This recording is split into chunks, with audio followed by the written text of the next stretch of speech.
మనం రోజులో ఎన్ని గంటలు మన గురించి ఆలోచిస్తున్నాం? కేవలం సంపాదన, ఆస్తి కోసం పరుగులు తీస్తున్నామా? మనకు ఒక ఇల్లుంటే ఇంకొకటి కావాలి అంటాం. ఒక ఎకరం ఉంటే 10 ఎకరాలు కావాలి అని కోరుకుంటాం. ఈ ఆశ ఎక్కడితో ఆగుతుంది? అసలు నిజంగా ఆగుతుందా? ఈరోజు మనం రంగన్న అనే ఒక వ్యక్తి ద్వారా మన ఆశకు, మన ప్రాణానికి మధ్య ఉన్న సన్నని గీతను తెలుసుకుందాం. రంగన్న ఊరిలో ఒక మామూలు కూలి. అతనికి తనకంటూ ఒక సొంత భూమి ఉండాలని కోరిక. ఒకరోజు ఆ రాజ్యపు రాజు ఒక వింతైన ప్రకటన చేశారు. ఎవరైతే సూర్యోదయం నుంచి సూర్యాస్తమయం లోపు ఎంత భూమిని చుట్టి వస్తారో ఆ భూమంతా వారిదే. కానీ ఒక్కటే నిబంధన, సూర్యుడు అస్తమించే లోపు ఎక్కడైతే మొదలుపెట్టారో మళ్ళీ అక్కడికే తిరిగి రావాలి. ఒకవేళ తిరిగి రాకపోతే మీకు ఏ భూమి దక్కదు అని చాటింపు వేయించారు. రంగన్నకు ఇది దేవుడిచ్చిన వరంలా అనిపించింది. తన దరిద్రం తీరిపోయే రోజొచ్చిందని సంబరపడ్డాడు. ఆ రాత్రంతా నిద్రపోలేదు. రేపు నేను ఎన్ని మైళ్ళు పరిగెత్తాలి, ఎన్ని ఎకరాలు నా సొంతం చేసుకోవాలి అని లెక్కలు వేసుకున్నాడు. ఉదయం సూర్యుడు మెల్లగా ఉదయించాడు.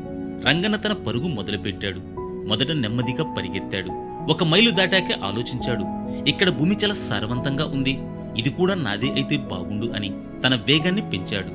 మధ్యాహ్నం అయింది. ఎండ మండిపోతుంది. ఒళ్లంతా చెమటలు, ఆకలి దంచుతోంది. గొంతు కూడా ఎండిపోతుంది. కానీ రంగన్న మాత్రం ఆగడం లేదు. మరో మైలు వెళ్తే ఆ పక్కన ఉన్న చెరువు కూడా నాదే అవుతుంది. ఇప్పుడు ఆగితే నా సంపద తగ్గిపోతుంది అని తన దాహాన్ని కూడా లెక్క చేయకుండా పరిగెడుతూనే ఉన్నాడు. అలా సమయం 3 దాటింది. సూర్యుడు మెల్లగా పడమరకు వాలుతున్నాడు.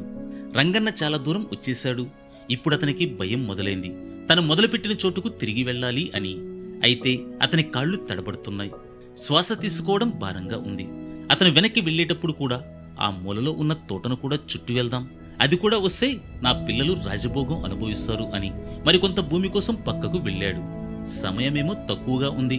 తిరిగి వెళ్లే దూరం కూడా ఎక్కువే ఉంది. అలసటతో రంగన్న శరీరం సహకరించడం లేదు. నోటు నుంచి రక్తం కూడా వస్తుంది.